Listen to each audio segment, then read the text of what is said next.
새로운 나라가 건국이 되어지면 많은 어려움이 따라옵니다. 그것은 바로 내무외환이라고 볼 수 있죠. 외적으로는 주변 나라들의 견제가 만만치 않고 또 주변 나라들이 쳐들어오려고 호시탐탐 기회를 엿보기 때문이죠. 내부적으로는 이제 지방의 세력가들이 새로운 정권을 순순히 이해하지 않습니다. 인정하지 않지. 뿐만 아니라 왕위 계승을 놓고 왕자들 간의 난도 심심치 않게 일어나는 것을 볼 수 있습니다. 그래서 한 나라가 건국이 될 때는 초창기가 굉장히 중요하다는 거지요. 고려를 무너뜨리고 조선이라는 나라가 건국이 되었을 때 마찬가지였습니다. 태조 이성계가 위화도 회군을 통해 가지고 왕의 명령을 어기고 고려시대 마지막 왕 우왕을 폐위시키죠. 그리고 자신이 이제 왕이 되어서 이씨 조선을 선포합니다. 그러나 이 태조 이성계에게는 8남 5녀의 자식이 있었는데 그 중에 5번째 아들 이방문이가 야심이 너무 컸지요. 아버지 이성계보다도 훨씬 더 강한 야망을 가지고 있었기 때문에 이성계는 5번째인 자기가 아무리 생각해도 왕위 자기에게 돌아올 것 같지 않은 거예요. 왜냐? 장자가 세자가 되는 거고 장자가 그 다음 왕이 되잖아요. 그래서 이성계의 아들 이방원이 왕자의 남을 일으킵니다. 그리고 둘째 아들을 왕위로 세우게 되죠. 그가 바로 정종왕입니다. 그러나 이 정종왕은 자기 동생에 의해서 왕이 됐기 때문에 그냥 허수아비. 모든 것을 이방원이가 다 주장합니다.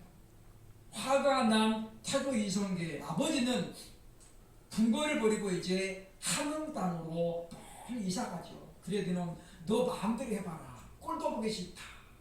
그래가지고 함흥으로 가버립니다. 아버지가 있는 것하고 없는 것하고는 다르거든요. 그러니까 이제 보면 이방원이가 뭔가 중요한 문제 있을 때마다 아버지에게 신분을 보내죠. 사신을 보내는데 가는 사람마다 안 돌아옵니다. 왜냐? 태조 이성계는 활 쏘는 사람의 명수잖아요. 그래서 사신이 오면 멀리서 보고 아예 그냥 죽여버립니다. 이때 생겨난 단어가 바로 함흥차사라는 말입니다. 함흥에 간 사신은 돌아오지 않았더라. 그래서 함흥차사가 되죠. 오늘 본문에 나오는 이 남유다도 마찬가지입니다. 원래 이스라엘 하나였던 나라가 남북으로 쪼개지죠. 그래서 북은 이스라엘이 되고 남은 유다가 되었습니다.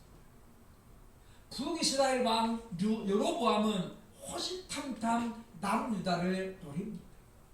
그리고 군사도 훨씬 더 북이스라엘이 많았기 때문에 남유다는 그야말로 전전긍긍하고 있을 때였다는 거죠. 그런데 이런 혼란스러운 나라를 급격하게 안정시키는 왕이 나타납니다. 그가 바로 남유다 세 번째 왕인 아사 왕이지.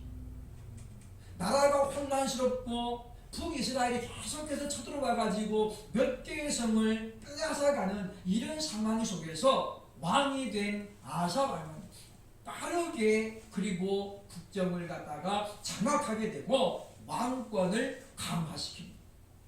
그러면서 나라가 안정되어지고 태평성대의 길을 열었다라고 성경이 알려주고 있다고 하는 것입니다. 그런가 하면 그 아들 여호사밧도 아버지 아사왕을 이어서 하나님 앞에 성군이라는 그런 인정을 받았던 사람으로 성경이 소개합니다. 절대 권력은 절대 부패한다라는 말이 있죠. 그래서 한 사람이 오랫동안 권력을 가지고 있으면 반드시 부패하게 되어 있습니다. 역사는 그걸 우리에게 알려주고 있거든요. 그러나 아사 왕과 여호사밧이 왕으로 다스렸던 66년 동안 남유다는 이들이 왕들이 참으로 한결같은 마음으로 나라를 다스림으로 말미암아 절대 권력을 가지고 있으면서도 부패하지 않았던 것을 우리에게 알려주고 있다는 것이죠. 그렇다고 해서 이 두 명의 왕이 완전했다 또는 조금도 실수나 허물이 없었다라는 것은 결코 아닙니다. 이들에게도 슬럼프가 있죠. 마지막 때의 아사 왕은 흔들리게 했습니다. 그러나 마지막 때까지 그는 하나님을 향한 변함없는 믿음을 가지고 있었다라고 하는 것이죠. 그러면 우리는 오늘 말씀을 생각해 보면서 많은 신학자들이 유다의 가장 강한 부흥기는 바로 아사와 여호사밧이 다스렸던 66년 기간이었다라고 얘기합니다. 과연 이들은 어떤 믿음을 가졌기 때문에 이런 혼란스러운 때에 왕이 되어서도 나라를 안정시키고 오히려 굳건한 나라로 부강한 나라로 만들었는지 이 시간 우리가 이들의 믿음을 살펴보면서 그 이유를 함께 생각해보고 우리들의 가정 또 하나님께서 우리의 기업 우리가 속해 있는 일터를 위해서도 늘 기도하는 그런 우리들이 되어야 할 것입니다. 과연 아사와 여호사밧이 성군으로 칭호를 받은 원인은 과연 무엇일까요? 첫째로 오늘 본문 말씀 31절로 32절을 보면 신앙의 모델을 잘 따라왔기 때문이다라고 말씀합니다. 열왕기상 15장 11절에 이렇게 말합니다. 아사가 그의 조상 다윗의 길로 행하여 여호와 보시기에 정직하게 행하였더라. 아사 왕은 왕이 되자마자 모델을 누구를 보냐면 다윗을 모델로 삼습니다. 40년간 이스라엘 다스렸던 다윗은 하나님 보시기에 합당한 왕이었잖아요.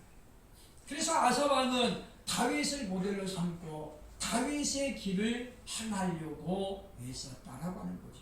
오늘 본문 32절에 보면 여호사밧은 그의 아버지 아사의 길로 행하여 돌이켜 떠나지 아니하였다라고 말씀하죠. 그러니까 아사는 다윗을 모델로 삼고 여호사밧은 그 아버지 아사 왕을 모델로 삼았다라고 하는 거거든요. 그러니까 우리가 누구를 바라보고 그 사람을 따라가는가에 따라서 우리의 신앙은 완전히 달라질 수 있다는 거예요. 만약에 아사 왕이 다윗이 아닌 다른 나라, 예를 들면 사울 왕을 모델로 삼았다면 아사 왕은 실패한 왕으로 끝났을 것입니다. 또 여호사밧이 아버지를 바라보지 아니하고 다른 이웃의 왕을 바라봤다면 역시 그도 성공한 일꾼으로 하나님 앞에 인정받지 못했다라고 하는 것이죠. 중요한 것은 우리가 우리의 롤 모델을 누구로 삼는다 그 말이죠. 사람은 누구든지 완전하지 않습니다. 완벽한 사람이 없지요. 그러나 그럼에도 불구하고 하나님은 우리에게 너는 내 앞에서 행하여 완전하라 라고 명령합니다.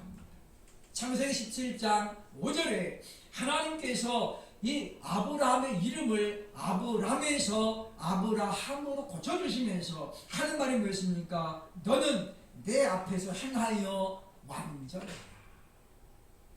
아브라함이 허물이 있는 사람을 하나님이 아시잖아요. 또 앞으로도 아브라함이 완전하지 못할 것을 하나님이 아십니다. 그러면서 불구하고 너는 내 앞에서 완전하라. 이렇게 말하는 건 뭐냐면 하나의 목표를 주시는 것입니다. 너는 내 앞에서 완전한 사람이 되려고 힘쓰고 애써라. 그 말이거든요.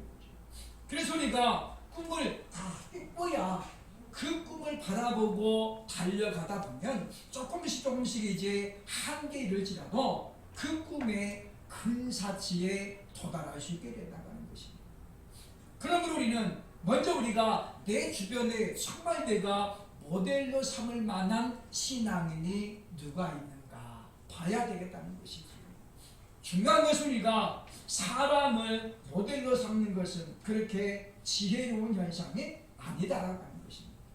왜냐? 사람이 허물이 있고 약점이 있기 때문이라는 것이죠. 미국의 캘리포니아주 오렌지 카운티에 수종교회라는 교회가 있었습니다. 자그마치 1,800만 달러, 어마어마한 돈이죠. 우리로 따지면 약 200억이 넘는 돈으로 예배당을 지었습니다. 그게 1900년대죠. 그러니까 지금부터 보면 30년 전에 그런 예배당을 지었는데 유리로 되어 있잖아요. 만 장이 넘는 유리로 건물이 되어 있는데 저겁니다. 볼트 한 개 박지 않고 강력 본드로 해가지고 유리를 만 장을 넘게 다 붙여놓은 거예요. 저 예배당 지을 때 딱 3년이 걸렸습니다. 세계적으로 아름다운 그와 같은 예배당이지요. 그러나 이 교회는 지나치게 상업주의 노선을 걸었습니다. 그리고 보여주기식의 신앙을 추구했죠. 예를 들면 부활절이라든가 성탄절 같은 절기가 되면 성경에 나오는 모습들을 그대로 재현을 했습니다. 예를 들면 성탄절에는 나비가 탁 와가지고 동방 박사들이 나비를 타고 밖에서부터 뚜벅뚜벅 예배당 안으로 들어오는 거예요. 거기에 보면 이제 아기 예수가 누워있고 이런 장면들이 그대로 재현이 됩니다. 그런데 이런 식으로 이제 하다 보니까 교회가 어려워지는 거죠. 로버트 슐러 목사는 우리가 아는 것처럼 이 신앙보다도 신념을 강조했던 사람이죠. 긍정적인 마인드, 긍정의 힘을 누구보다도 강조했던 사람이고 우리나라에도 이분의 영향을 받은 분들이 굉장히 많습니다. 할 수 있거든이 무슨 말입니까? 능치 못함이 없다 또는 내게 능력 주시냐면서 내가 모든 것을 할 수 있느니라. 이 성경 구절을 좋아하는 대부분의 목사님들이 로버트 슐러의 영향을 받은 사람들입니다. 그러나 2006년 말에 은퇴하고 이 교회는 2008년에 부도가 그리고 2011년에 처음 유명했던 수동교회는 카톨릭의 성당에 팔리고 말이죠. 왜냐?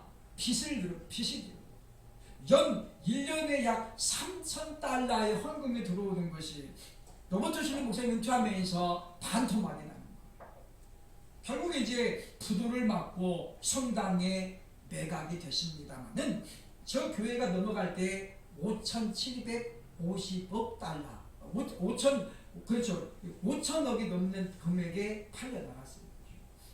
우리는 그런 모습들을 바라보면서 우리가 누구를 바라봐야 되는가? 예수님은 제자들 향해서 말씀합니다. 너희는 나를 본받으라.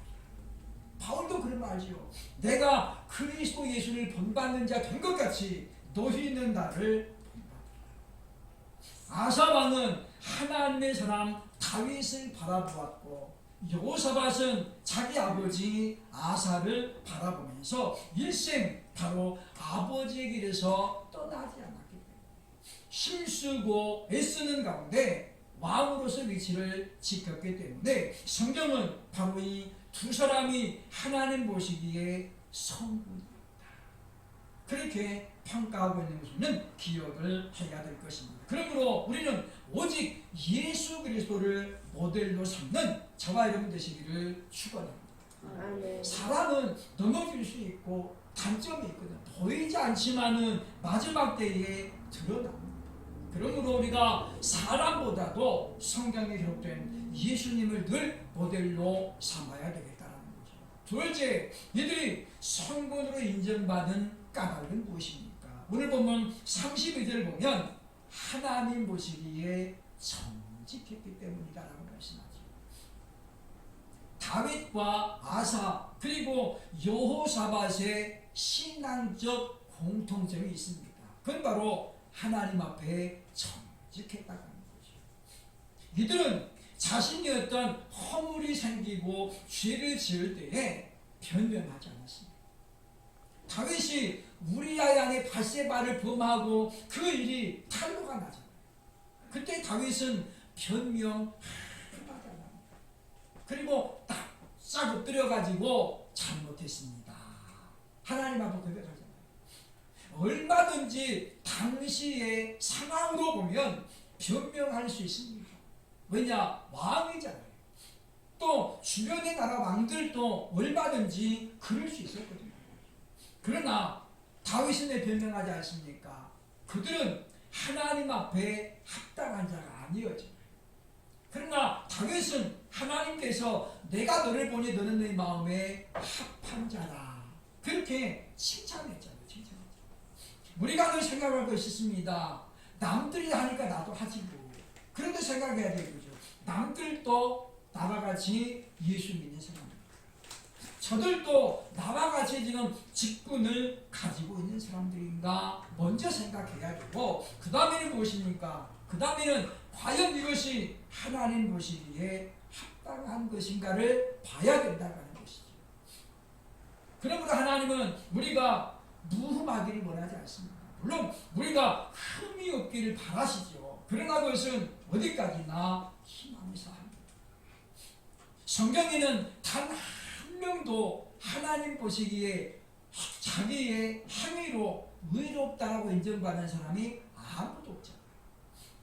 모세가 광야에서 40년간 이스라엘을 이끌었습니다마는, 그러나 가나안을 목전에 두고 결국 그는 죽습니다. 하나님 말씀하시죠. 너는 가나안을 눈으로 보겠지만 그 땅에 들어가지 못하리라. 왜냐하면 너에게 허물이 있기 때문이다 라고 말씀하죠. 그러니까 모세가 화가 나가지고 백성들이 하도 자기를 힘들게 하니까 화가 나가지고 반석을 그냥 두 번을 때려가지고 그 반석에서 물을 내잖아요. 하나님 말씀하시기를 명하여 물을 내라 그랬는데, 모세가 화가 나가지고 지팡이로 그냥 방망이를 때려요. 돌멩이죠. 그러니까 이것이 하나님의 영광을 가리웠다라고 말합니다. 그래서 모세는 가나안에 못 들어가죠. 그러므로 우리는 이런 모습들을 바라보면서 우리는 내가 잘못했을 때에, 허물이 있을 때에 변명이 아니라 하나님 잘못했습니다, 고백할 수 있는 그와 같은 용기가 필요하다고 하는 것입니다. 그러면 사랑의 하나님은 우리가 70번씩 7번이라도 회개하면 우리의 잘못을 용서하시는 줄로 믿습니다. 왜냐? 그렇게 하나님께서 우리를 가르치고 있기 때문이라는 것이죠. 그러므로는 이 땅에 사는 동안에는 우리가 죄를 지을 수 있고 실수와 허물이 있을 수 있습니다. 그러나 중요한 것은 그 이후에 과연 내가 하나님 앞에 어떤 모습으로 나아가는가가 중요하다는 거죠. 그래서 우리는 겸손한 마음으로 참으로 늘 하나님께로 나아가기를 힘써야 할 것입니다. 누가복음 15장에 보면 부효자의 대명사 바로 탕자가 나오지. 아버지가 지금 한창 때인데 이 둘째 아들이 내게 돌아올 유산을 물려달라고 합니다. 그리고 가가지고 그걸 가지고 도시에 나가서 흥청 많죠. 탕진하고 거지 중에 산거지가 돼가지고 돼지가 먹는 그 귀염 열매를 먹으려고 해도 주인들이 돼지 먹을 거니까 안 주는 거죠. 그래서 그는 마지막 때 뉘우칩니다. 내 아버지 집에는 먹을 것들이 많은데, 그리고 돌아오지요. 아버지 앞에 회개하면서 이제 저는 아버지 아들이라 칭함을 못 받겠습니다. 그냥 품꾼 중에 하나로 보십시오. 돌아오죠. 그런 아들을 아버지는 아무런 조건 없이 무조건 받아들입니다. 왜냐? 이것이 바로 사랑의 하나님이시기 때문이죠. 세 번째, 아사와 여호사밧이 성군으로 인정받은 또 하나의 까닭은 무엇입니까? 33절로 34절을 보면 오직 하나님만 의지했기 때문이다 라고 하는 것입니다. 하나님만을 의지했다라고 하는 거죠. 열왕기상 15장부터 밑에 보면 아사 왕과 여호사밧에 난 종교개혁의 내용을 소개합니다. 그들이 한 행동은 뭐냐? 첫째가 바로 우상을 철폐하는 것이고, 특별히 아사 왕의 어머니가 우상 숭배에 몰입해 있었습니다.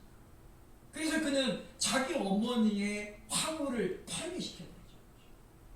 우상을 섬기는 어머니 자기가 모실 수 있다고 합니다. 물론 이것이 보는 시각에 따라서는 그런 부효자가 어딨냐라고 말할 수 있습니다만은 성경은 가르칩니다. 너희가 주 안에서 부모를 공경하라. 주 안에서라는 단서가 붙는 거예요. 그러니까 하나님도 버리고 부모를 공경하라는 것이 아니라 그리스도 예수 안에서라는 거죠. 그러므로 이 아사 왕과 여호사밧은 하나님만을 온전히 섬겼기 때문에 우상을 판별합니다. 오늘 본문에 보면 그러나 이들이 산당은 철거하지 못했다라고 말하지요. 산당은 뭐냐면 예루살렘 성전이 예루살렘에 딱 하나만 있잖아요. 그러다 보니까 지역 지방에 사는 사람들이 예배를 드리려고 예루살렘까지 못 오려고 해요. 멀잖아요, 그죠? 그러다 보니까 지방마다 이제 산당을 만들었어요. 이게 이제 나중에 신약 시대 가면 회당이 되고 오늘날은 이것이 이제 예배당처럼 그렇게 사용되어지. 근데 문제는 이 산당에서 드리는 예배가 온전히 제사당이나 이런 사람들이 없는 가운데 들다 보니까 우상을 섬기는 제사가 되고 말았다 그 말이죠. 그래서 오늘 본문에 보면 아사나 여호사밧이 완전하지는 못했다라고 알려주고 있다고 하는 것입니다. 그러나 이들은 하나님을 섬겼기 때문에 우상을 멸하였고 크고 작은 문제가 생길 때마다 기도하였음을 성경은 우리에게 알려주고 있습니다. 아사 왕은 구스의 대군이 이 유다를 침략해 왔을 때에 하나님한테 기도하죠. 하나님, 저는 아무것도 할 수가 없습니다. 그러면서 뭐라고 얘기합니까? 오직 주만 바라보나이다. 오직 주만 바라보나이다. 그러면서 기도하자. 여호사밧은 반대로 모압과 암몬 그리고 에돔의 100만 대군이 유다를 쳐들어옵니다. 그때 여호사밧도 역시 마찬가지입니다. 하나님이여 강한 자와 연약한 자의 사이에 판단할 것은 하나님뿐입니다. 그러면서 성가들을 조직해가지고 전방에 세우고 하나님을 향해서 감사함으로 찬양하게 만들죠. 그리고 하나님 앞에 감사로 고백했더니 하나님께서 그때에 완벽한 승리를 거두게 하셨음을 성경은 우리에게 소개하고 있다고 하는 것입니다. 그러므로 우리는 이 모습을 기억하면서 내가 혼자 하는 것보다도 하나님께서 함께 하시면 참으로 엄청난 결과를 맛볼 수 있음을 기억을 해야 되겠다는 거죠. 여러분, 삽 하나로 땅을 파는 거하고 포크레인이 파는 거하고 어떤 게 빠르겠습니까? 삽을 10,000번을 퍼도 포크레인 한 번 푸는 것밖에 안 돼요. 그러니까 사람이 하루 종일 하는 것보다도 포크레인이 한 2번 파면 하루 일당이 나와야 된다. 그런 것입니다. 그러니까 우리는 내가 내 힘으로 몸부림치면서 뭔가를 이루어보고 키워보고 이루려고 애를 쓸 것이 아니라 하나님 앞에 전적으로 맡기고 하나님, 저는 여기까지밖에 안 됩니다. 하나님께서 도와달라고 하나님을 의지할 수 있는 그런 믿음의 사람이 되어야 되겠다라고 하는 것입니다. 그러므로 아사와 여호사밧은 자신이 할 수 있는 것은 최선을 다했습니다. 예를 들면 군비를 강화하고 정예군들을 많이 모으죠. 그러면서 이웃과 맞서기 위해서 여러 가지 성들도 세웁니다. 그러니까 우리가 중요한 건 뭐냐면 그냥 기도만 하는 것이 아니었다는 거죠. 그냥 와가지고 주여 기도만 하는 것이 아니라 자기가 할 수 있는 것은 하면서 그러면서 최종적인 결론을 누구에게 맡기는 거예요? 하나님께 맡기는 거예요. 제가 이렇게 큰 성을 준비했지만은 그러나 저 힘으로는 안 됩니다. 하나님께서 도와달라고. 그래서 우리가 이 하나님만을 의지하는 사람이 돼야 된다고 하는 것입니다. 왜 하나님은 사랑하는 자들에게 고난을 주실까요? 그죠? 시편 119편 71절에 다윗이 이렇게 고백합니다. 고난당한 것이 내게 유익이라. 이로 말미암아 내가 여호와의 율례를 배우게 되었나이다 라고 말씀하죠. 다시 말하면 고난이 없으면 하나님의 율례를 깨우치지 못했다고 합니다. 그러므로 고난은 우리에게 두 가지 유익을 줍니다. 하나는 내 믿음이 진짜인가 가짜인가를 판명하게 만들죠. 무슨 말이냐면 고난이 다가올 때에 오히려 하나님 앞에 적극적으로 나아가는 사람은 진짜 믿음을 가진 사람. 그런 고난이 왔을 때에 자꾸만 세상적으로 나가고 방황하고 주를 멀리하는 사람은 믿음이 없는 사람. 두 번째 여기 뭡니까? 고난을 당할 때 우리는 기도하게 되거든요. 그래서 하나님을 향해서 더 많이 매달리고 기도하게 됩니다. 사랑하는 여러분이요. 그러므로 이 시대는 진짜와 가짜가 공존합니다. 또 어떤 경우에는 가짜가 더 진짜처럼 그렇게 인정받는 경우도 있지요. 그러나 결국은 궁극적으로는 가짜는 언젠가는 들통납니다. 드러난다는 것이죠. 그러므로 사랑하는 여러분이요. 오늘 말씀을 꼭 기억하면서 우리 주님 말씀합니다. 내가 너희에게 각각 행한 대로 갚아주리라. 우리가 믿음으로 하나님 앞에 심은 것은 반드시 하나님 앞에 상급이 됩니다. 그러므로 주님 오실 때 말씀하죠. 내가 네게 줄 상이 내게 있어.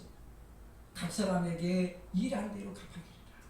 이 말씀을 우리가 꼭 붙들고 참으로 지금이야말로 저와 여러분이 더 하나님 앞에 기도해야 할 때인 것을 우리가 기억을 하고 정말 하나님만을 의지함으로 말미암아 우리들 가정이 아사와 여호사밧처럼 신앙의 명문가로 그렇게 평가받을 수 있는 저와 여러분 되시기를 주의 이름으로 축원합니다.